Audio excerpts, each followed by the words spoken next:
నమస్తే అమ్మా. నమస్తే తల్లి. రీసెంట్ గా ఒక వీడియో చాలా వైరల్ అవుతుంది సోషల్ మీడియాలో. యాటిట్యూడ్ స్టార్ పాట పాడడము, తన ప్రమోషన్స్ లో భాగంగా పాట పాడాడు. దాన్ని మీరు ఎట్లా చూస్తారు అండ్ ఏమంటారు దాని గురించి అసలు ఈరోజు నేను మాట్లాడాలని వచ్చిన. ఆ పాట చూసినాక నాకు కడుపు మండిపోయింది.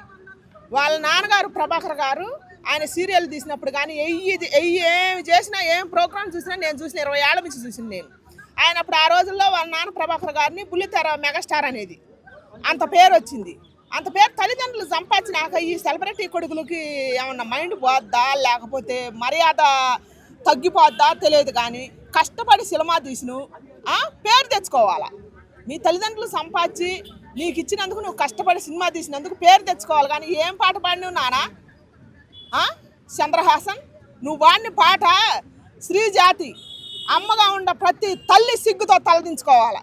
అంత అసభ్యకరంగా పాడినవు నువ్వు ఆ పాటని నాన్నగారు ఎవరు ప్రభాకర్ గారు ఆయన సంతోషంగా క్లాప్స్ కొడతాడు.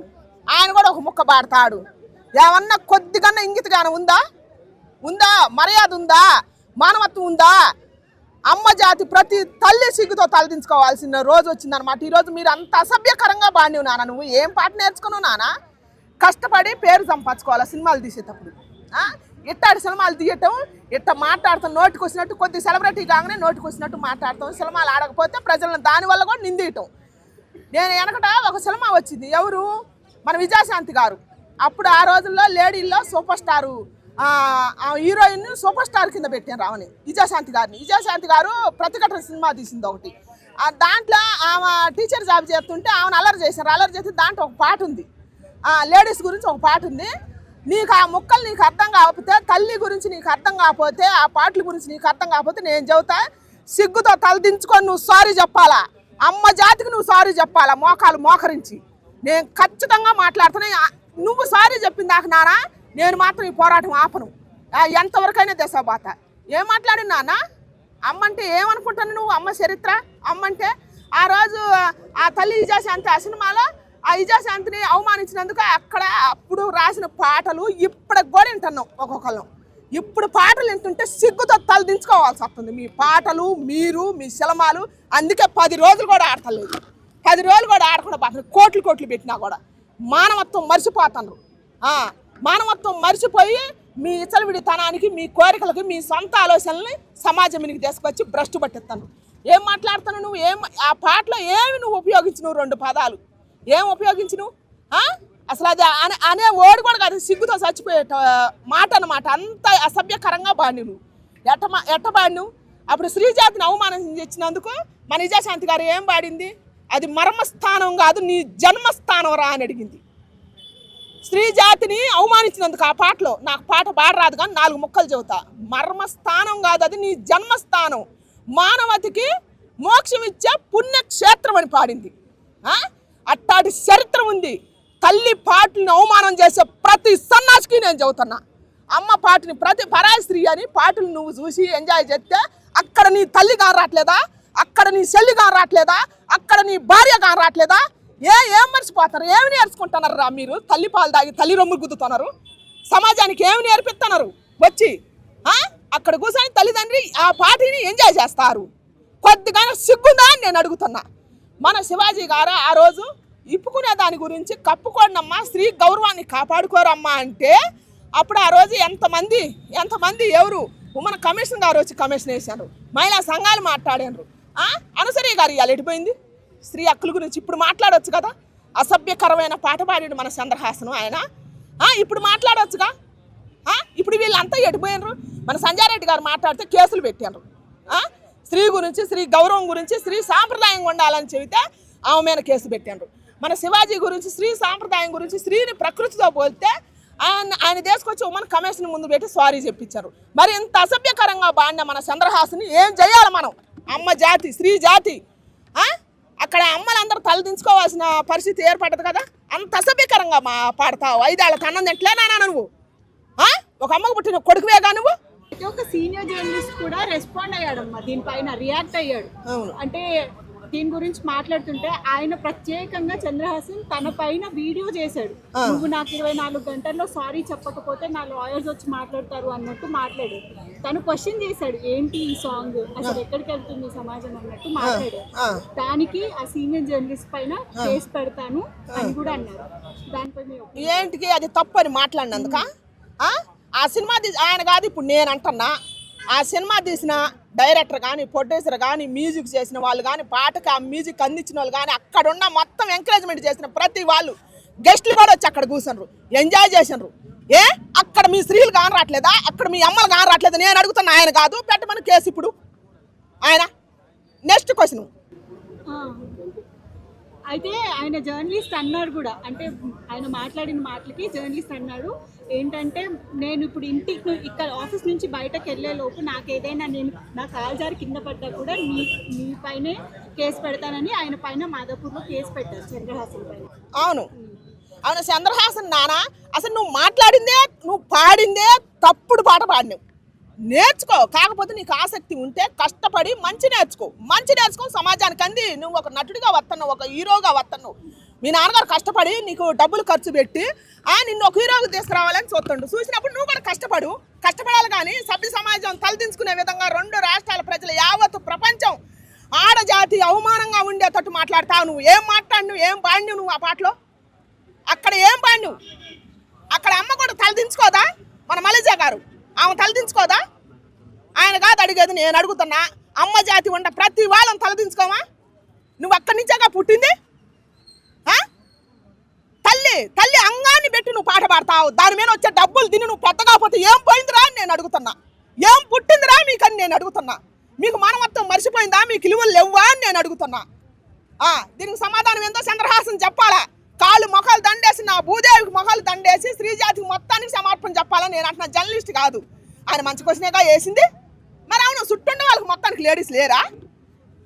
ఆ పాట అంత అసభ్యకరంగా 2 వర్డ్స్ వాడితే ఎట్టా సృష్టించిన తల్లి అంగాన్ని భయంకరంగా పెట్టి పాడిండు. ఆయన చిన్న వయసు కావచ్చు, చుట్టూ ఉండేవాళ్ళు అంత పెద్దవాళ్లే కదా. జేడీ చక్రవర్తి అంటే ఆయన సీనియర్ యాక్టర్, హీరో. ఆయననే మాట్లాడొచ్చుగా. ఆయన తర్వాత వీడియో తీసిండు, అక్కడ అనొచ్చు కదా, లేకపోతే మధ్యలోనే లేచుకోవచ్చు కదా. అంతమంది ఎవరో ఒకళ్ళు చెప్పొచ్చు కదా.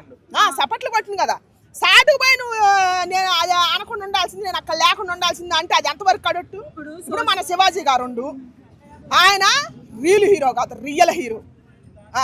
శివాజీ ఛత్రపతి లేడీస్ మాన ప్రాణాల కోసం ఆ రోజుల్లో ఆయన అప్పుడు బ్రిటిష్ వాళ్ళ నుంచి మనల్ని ఎట్ట కాపాడిండో, ఇప్పుడు ఈ రోజుల్లో శివాజీ గారు వచ్చి అంత గొప్ప నిర్ణయం తీసుకున్నా కూడా అట్లాంటి మహానుభావుడిని మహిళా కమిషన్ ముందు పెట్టి సమర్పణ కోరిచ్చారు. మరి ఇప్పుడు ఈ రోజు ఈ చంద్రహాసను ఈయన చిన్న వయసు అయినా కూడా కొద్ది కూడా బుద్ధి లేకుండా జ్ఞానం లేకుండా అమ్మతనాన్ని అవమానం చేసి పాట పాడిండు. మరి ఈయన ఏం చెయ్యాలా? మరి మా సంజయ్ రెడ్డి గారు కూడా ఆ రోజు మాట్లాడిందిగా, ఆమె మీద కేసులు పెట్టారు కదా. నేను మాట్లాడుతూ నా మీద కేసు అనదు కదా. ఎవరు? మన అనుసూయ గారు ఈ రోజు మాట్లాడొచ్చుగా ఆడదాని హక్కుల గురించి, స్త్రీ హక్కుల గురించి, స్త్రీ తత్వాన్ని, అమ్మ తత్వాన్ని, మీకు సృష్టిని పాలించే తల్లిని, మిమ్మల్ని మా మనుగోళ్ళలోకి తీసుకొచ్చిన అమ్మని, మీ కండల అమ్మ పాలు తాగేగా మీ కండలు పెంచింది, మీరు రొమ్మిర్చుకొని తిరిగేది తల్లి రక్తం రంగరిస్తేనే కదా. ఎందుకు ఎటుపోతుంది మన సమాజం? దీని గురించి ఇప్పుడు మహిళా సంఘాలు మాట్లాడాలని నేను కోరుకుంటున్నా. అనుసూయ గారు మాట్లాడాలని కోరుకుంటున్నా. ఆమె స్త్రీ అయితే సృష్టికర్త అని చెప్పింది కదా, ఆ రోజు కేసులు పెట్టింది కదా. ఇప్పుడు మాట్లాడాలని నేను కోరుకుంటున్నా. చంద్రహాసన్ విషయంలో కూడా చాలా మంది పెంపకం విషయంలో అంటున్నారమ్మా, పిల్లల్ని కనగలుగుతారు కానీ వాళ్ళ తలరాతల్ని కనలేరు కదా. వాళ్ళ అప్బ్రింగింగ్ పైన కూడా చాలా మాటలు వస్తున్నాయి, తల్లిదండ్రుల్ని కూడా అనే వరకు వెళ్తోంది. అంటే ఇది ఎక్కడ మారాలి అంటారు? తల్లిదండ్రులు అంటే వాళ్ళ అమ్మగారిని నేను అన్నమ్మ, వాళ్ళ అమ్మగారు మహానుభావురాలు. ఆమెను చూస్తే మన పక్కింటి తల్లిని చూసినట్టు అని పెద్ద ఆమెకి ఎక్కడా యాటిట్యూడ్ లేదు, ఆమెకి ఎక్కడా గౌరవం లేదు. ఒక సాధారణ గృహిణి ఉండట్టుంటుంది, ఆమెకు ఎర్రవీగే తత్వం ఎక్కడా లేదు. వస్తే నాన్నగారు నుంచి వచ్చిందేమని నేను అనుకుంటున్నా. ఆయన పక్క నుండి చప్పట్లు కొట్టి ఆయన కూడా ఒక డైలాగ్ పాడిండు, గుంజి గుంజి గోబు కొట్ట, నీ గోబు కొడితే కానీ నీ కొడుకు దారిలో కొత్తని నేను అంటున్నా. కొడుకు అదేనా నేర్పియాల్సింది? ఈ సమాజం మీకు హీరోగా నువ్వు పరిచయం చేస్తున్నావు. అమ్మ తత్వాన్ని తీసుకొస్తే అక్కడ నీ అమ్మ, ఆయనమ్మ, అందరు అమ్మలు వచ్చి ఉంటారు కదా. అక్కడ ఉండే వాళ్ళు చుట్టూ చప్పట్లు కొట్టి ఎంజాయ్ చేసిన వాళ్ళకి అందరికి అమ్మలు లేరా అని నేను అడుగుతున్నా. అందరూ ప్రశ్నిస్తేనే కదా. ఇప్పుడు ఆయనది చిన్న వయసు, ఆయన తెలియక పాడిండా, బలిసి పాడిండా, కొవ్వెక్కి పాడిండా? పెద్దవాళ్ళుగా మనం చెప్పాలి కదా. చంద్రహాసన్ గారికి చెప్పాల్సిన బాధ్యత ఉందా లేదా? అక్కడ ఆయన ఇష్టం, ఆయన అభిప్రాయం, ఆయన ఏది మాట్లాడినా తప్పు కాదని మన బుల్లితెర మెగాస్టార్ అని అప్పుడు ఆ రోజుల్లో పేరు తెచ్చుకుండు ప్రభాకర్ అన్న.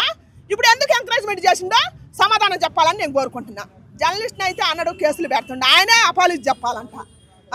మరి స్త్రీని అమ్మతత్వాన్ని అవమానించి పాట పాడినా నువ్వు ఎన్నిసార్లు కాలు మోకరించి సమర్పణ చెప్పాలా యావత్ స్త్రీ జాతికి అని నేను ప్రశ్నిస్తున్నా. సమాధానం నెక్స్ట్. ప్రభాకర్ గారి కొడుకు చంద్రహాస్ ఉన్నారు కదా, ఆయన రీసెంట్లీ ఆయన సినిమా ఆడియో లాంచ్ లో పాడవాడు. ఆ పాట సోషల్ మీడియాలో చాలా చర్చకు దారితీస్తా ఉంది. ఎంతో మంది సినీ నాయకులు కానీ అదే సినిమాలో ఉండే ఇండస్ట్రీలో ఉండే వాళ్ళు కానీ బయట ప్రజలు కూడా సాంగ్ విన్నాక ఘోరంగా తిడుతున్నారన్న. యాజ్ ఒక కామన్ ఆడియన్స్ గా మీరేమనుకుంటున్నారంటే తను అలాంటి పాటలు అంత ప్రభుత్వం ముందు పాడడం కరెక్ట్ అంటారా? కాదనుకుంటున్నామమ్మా, ఎందుకంటే ఇప్పుడున్న దానిలో కొన్ని బూతుల పదాలు కూడా వినపడినాయి అని చెప్పేసి కామెంట్లో వినపడుతున్నాయి. కానీ ఉన్న పేరుని చెడగొట్టుకోవడానికి తప్ప ఎందుకు పాడాడు ఆయన అన్న ఫీలింగ్ అయితే కలిగిందమ్మా స్టేజ్ మీద పాట పాడటం వల్ల. అది అంటే ఇన్ని ఇయర్స్ ప్రభాకర్ గారు ఎన్నో సంవత్సరాల నుంచి ఇండస్ట్రీలో ఉన్నారు. బట్ ఇప్పటి వరకు ఆయనకి ఎలాంటి బ్యాడ్ నేమ్ కూడా రాంది. తన కొడుకు మొన్నగాక నేను వచ్చాడు ఇండస్ట్రీకి, బట్ వచ్చి రాకముందు ఒక రిలీఫ్ అనేది ఇచ్చాడమ్మా, ఒక రిలీఫ్ అనేది ఇచ్చాడు ఆయనకి. చిన్నప్పటి నుంచి విధానం అనేది చాలా చూసాము. వాళ్ళ అబ్బాయికి ఇచ్చిన విధానం అనేది చాలా ఫ్రీగా మాట్లాడతాం. కానీ ఎక్కడిగా ప్రోగ్రామ్స్ దగ్గర కూడా కొన్ని ప్రోగ్రామ్స్ దగ్గర ఆయన పక్కన కూర్చోబెట్టుకోవడం కానీ చాలా చూసాం.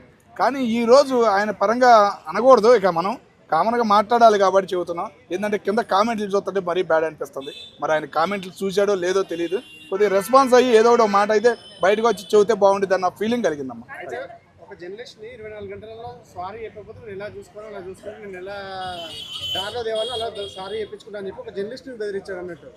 పోలీస్ కంప్లైంట్ ఇచ్చాడు కన్నా, పోలీస్ వెళ్ళి ఇచ్చాడు, ఆల్రెడీ చూసాం, అది కూడా చూసాం. కానీ ఆయన అట్లా వారింగ్ ఇవ్వటం కూడా రాంగ్.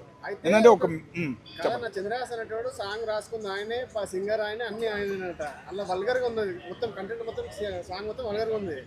అదే సాంగ్ని అదే జర్నలిస్టు ఇలా ప్రొడ్యూసర్లని లేకపోతే డైరెక్టర్లని వాళ్ళ పాట ఎలా పాడతావు, పిల్లలకి ఏం మెసేజ్ ఇస్తున్నావు అని చెప్పేసి అని అడిగాడు దాన్ని. కానీ తిట్టలేదు. చంద్రహాస్ ఇలాంటి పాటలు ఎందుకు రాస్తున్నావు అని చెప్పేసి అడిగాడు అంతే. దాని గురించి మీరేమంటారు? ఆ పాటలో బూతులు ఉన్నాయని చెప్పేసి ఒక రిపోర్టర్గా ఆయన అడగాల్సిన బాధ్యత ఉంది కాబట్టి విన్నాడు. కాబట్టి సొసైటీలో ఏంటంటే ఒక పాట రావాలంటే ముందు కంట్రోల్ ఉండేవి కొన్ని. ఏదైనా కానీ ఒక పాట బయటకు రావాలంటే పోలీసుల తరఫున కానీ ఏదో ఒకటి ఉండేది. కానీ ఇప్పుడు ఈ సోషల్ మీడియా పెరిగిపోవడం వల్ల విపరీతంగా ఏ పడితే అవి బయటకు వచ్చేస్తున్నాయి. దానిలో ఉన్న పదాలు ఎంత ఘాటుగా ఉన్నాయి, విన్నాళ్ళకైతే బాధ వేసిద్ది కదా. మరి దాని గురించి స్పందించాడు ఒక రిపోర్టర్గా, బాధ్యతగా అడిగాడు క్వశ్చన్. కానీ పోయి నువ్వు రిపోర్టర్గా వార్నింగ్ ఇస్తానంటే ఎట్లా? నువ్వు పోయి రిపోర్టర్గా వార్నింగ్ ఇస్తావు అనుకుంటే ఎట్లా? అన్నీ ఏంటంటే బెదిరింపులు. ఈ కాలంలో మధ్యకాలంలో ఏంటంటే ప్రతి ఒక్కరు వచ్చేసి బయటకు వచ్చేసి బెదిరింపులు చూసేపాటికి అది అలవాటు అయిపోతుంది. సోషల్ మీడియాలో చూసే ఇలా చెడిపోతున్నారు అన్న ఫీలింగ్ కలుగుతుంది. పెద్ద లేదు చిన్న లేదు, డైలాగులు వదిలేయటమే, సినిమా అనుకుంటున్నారో ఏందో అర్థం కావట్లేదు. అది ఇలాంటి ప్రమోషన్స్ కోసమే చేసి కావాలని స్టంట్స్ చేస్తున్నారని చెప్పేసి అంటున్నారు. కానీ ఆయన మాట్లాడిన మాట అట్లా లేదు కదా. 24 గంటలంటే ఆయన మన గుంటూరు ఎంపీ చంద్రశేఖర్ గారి డైలాగ్ ఇన్నో ఉంటాడేమో అనుకుంటున్నా నేను. 24 గంటల రాంబాబు గారికి సినిమా చూపిస్తాను అన్నట్టు సినిమా చూపించాడు కదా, ఆయన డైలాగ్ ఇన్ని ఉంటాడేమో అని నేను అనుకుంటున్నా. ప్రతి ఒక్కటి 24 గంటలు పడితే ఆయన ఎంపీ అయ్యా, నువ్వు కామన్ మ్యాన్వి, నీకు ఆయనకి తేడా లేదు. అది అంటే ఇలా చేయడం కరెక్ట్ అంటారా? కరెక్ట్ కాదన్న. అందుకే రిపోర్టర్ కూడా స్పందించాడు, పోలీసులు స్పందించారు. ఓకేనా, పోలీసులు కూడా మాట్లాడారు కదన్నా, స్పందించారు, తగిన చర్యలు తీసుకుంటారు. నువ్వేం చేస్తావు అనేది చూద్దాం అనే లెక్కనే మాట్లాడారు కదా. మరి అది అందరికీ నమస్తే, దిస్ ఈజ్ కరాటే కళ్యాణి. మీరు మంచి న్యూస్ చూడాలన్నా, మంచి విషయాలన్నీ కూడా తెలుసుకోవాలనుకున్నా కూడా ప్లీజ్ సబ్స్క్రైబ్ వి ఛానల్. హలో అండి, వీటీవీ సబ్స్క్రైబ్ చేయండి. హాయ్ అండి, this is actor Suman. So వీటీవీని లైక్ చేయండి, షేర్ చేయండి, సబ్స్క్రైబ్ చేయండి. Hi hello, I'm Shashirekha, Miss India. So వీటీవీని లైక్ చేయండి, సబ్స్క్రైబ్ చేయండి, షేర్ చేయండి. ఏమైనా డౌట్స్ ఉంటే కామెంట్ బాక్స్లో కామెంట్ చేయండి. Thanks for VTV.